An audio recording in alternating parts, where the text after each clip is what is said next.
जय भीम, नमो बुद्धाय साथियों। मैं विजयलक्ष्मी गौतम, लक्ष्य कमांडर, भारतीय समन्वय संगठन लक्ष्य से। आरक्षण के जनक, समग्र सामाजिक क्रांति के अग्रदूत छत्रपति साहूजी महाराज बहुजन प्रतिपालक राजा के रूप में जाने जाते हैं। साहूजी महाराज का परिनिर्वाण 6 मई 1922 को हुआ।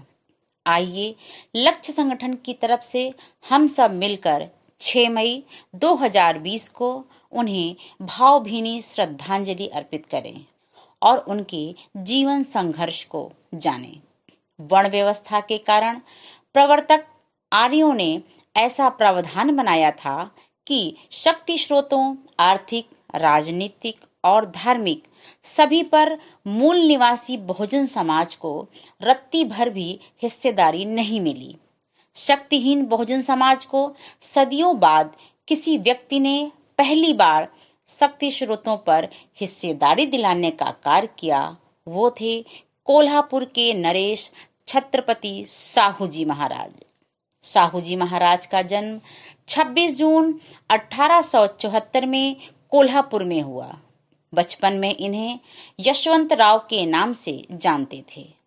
साहूजी की शिक्षा विदेश में हुई और जून 1902 में उन्हें कैम्ब्रिज विश्वविद्यालय से LLD की मानद उपाधि प्राप्त हुई, जिसे पाने वाले वे पहले भारतीय थे।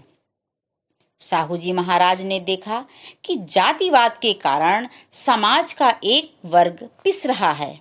उन्होंने शोषित वर्ग के दुख दर्द को बहुत करीब से समझा और उनसे निकटता बनाकर उनके मान सम्मान को ऊपर उठाया।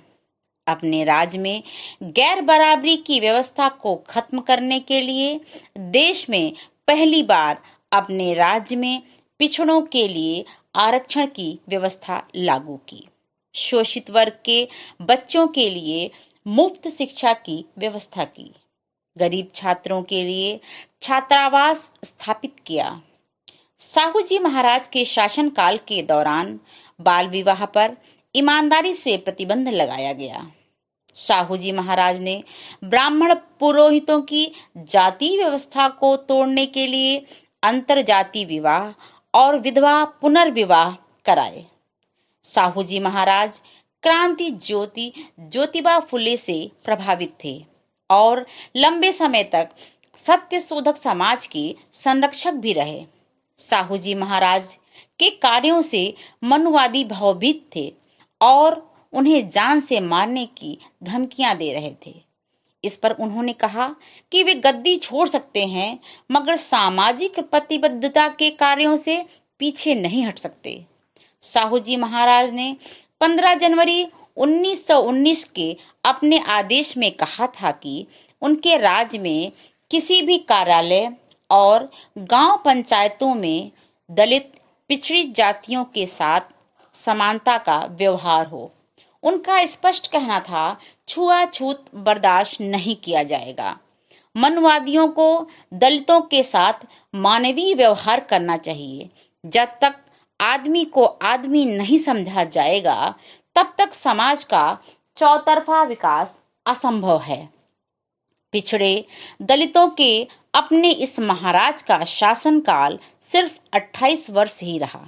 मात्र 48 वर्ष की उम्र में 6 मई 1922 को उनका देहांत हो गया।